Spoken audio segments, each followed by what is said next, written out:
Heading आपकी है Gauss की प्रमेय से कूलाम के नियम का निगमन। ठीक है, जितना आपको हम पीछे पढ़ा चुके थे कि गॉस की प्रमेय से वैद्युत की तीव्रता निकालना, बिल्कुल सेम वैसे ही है, बस थोड़ा आगे लगेगा। ठीक है, जैसे निकालेंगे हम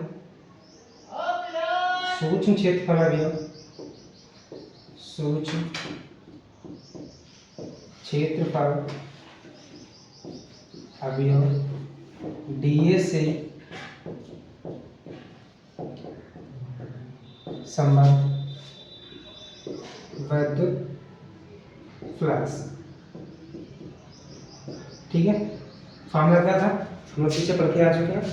फाई ई बराबर डी फाई ई बराबर E vector dot D A. ठीक है, ई वेक्टर आपका ये रहा, डी ए वेक्टर ये रहा। ठीक है, तो डी फाई ई बराबर E d A cos theta होता है। थीटा क्या होता है? डी ए वेक्टर और ई वेक्टर के बीच बना कोण कितना है?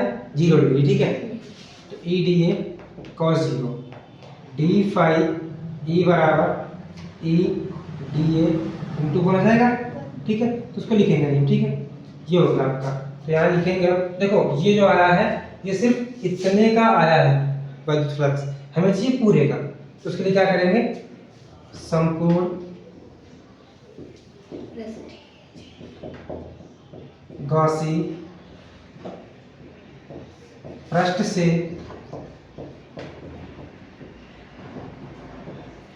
संबद्ध कुल विद्युत फ्लक्स।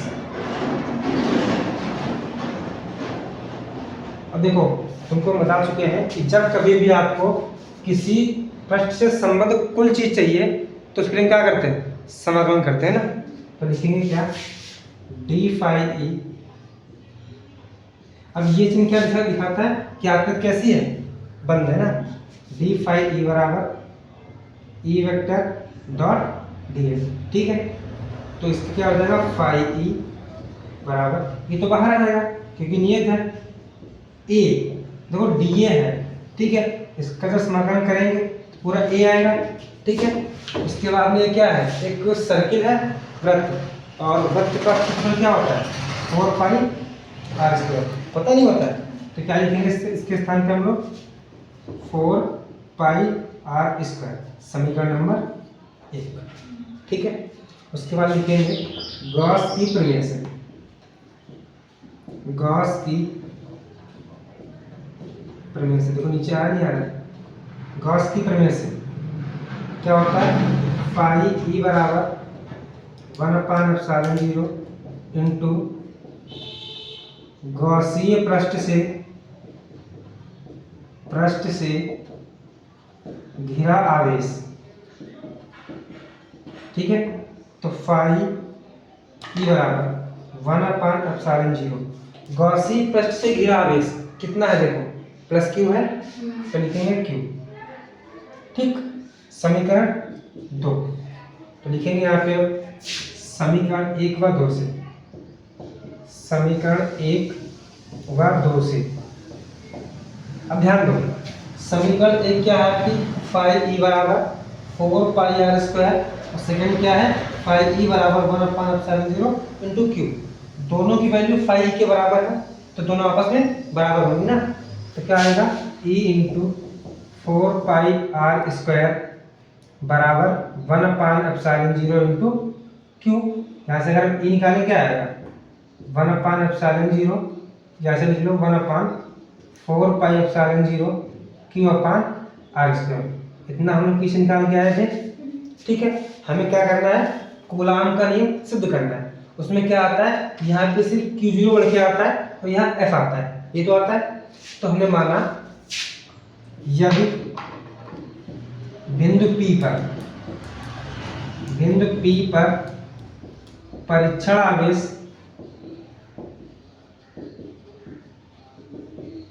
Q0 स्थित हो तो बिंदु P पर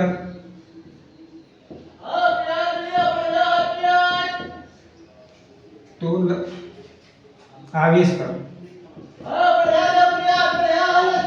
लगने वाला बल, ठीक है। क्या होगा, F बराबर Q0 E होगा, फिर अगर यहाँ पे Q0 स्थित होगा इंटू E है तो क्या आएगा, F equal to Q0 E आएगा, ठीक है। उसके बाद क्या होगा, F बराबर Q0 E की वैल्यू क्या देखो निकाल के आ चुके अभी हम, 1/4 पाई एप्सिलॉन 0 Q अपान R क्या हुआ, उसमें आवाज नहीं आएगी, ठीक है। F बराबर 1/4 पाई एप्सिलॉन 0 Q0 अपान R², ठीक है। यहाँ से हम देख पा रहे होंगे जो आपका F है ये प्रोपोर्शनल टू Q0 के है, और जो F है प्रोपोर्शनल टू R² है कि नहीं है। मैं लिख देंगे कि यही क्या है, कूलॉम का नियम, यही